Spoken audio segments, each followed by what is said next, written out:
Se il silenzio è uno dei monumenti della Sardegna, i suoni delle greggi e le voci dei pastori lo riempiono di significato e lo amplificano nei loro intervalli.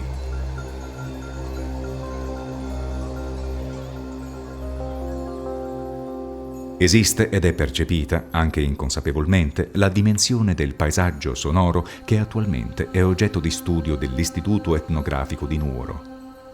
Ce ne parla il suo direttore, dottor Paolo Piquereddu. Il paesaggio sonoro è un ambito di studi che si è sviluppato nel mondo anglosassone e che ora viene portato avanti anche qui in Italia, in Sardegna, e cioè l'attenzione nei confronti di quel complesso ambientale costituito dai suoni che finiscono per la loro tipicità a caratterizzare il nostro paesaggio.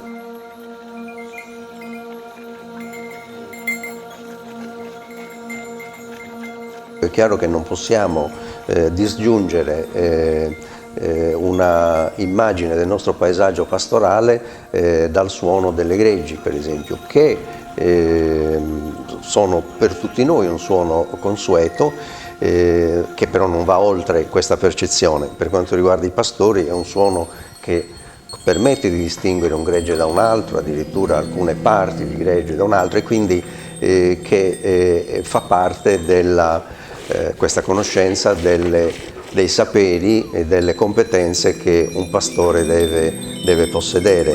Insomma, è un complesso di conoscenze, di uso, di governo del territorio che si esplica non solo attraverso le attività materiali primarie, no? Quella che è caratterizzata dalla produzione economica, ma anche attraverso una serie di competenze che possiamo definire di carattere immateriale.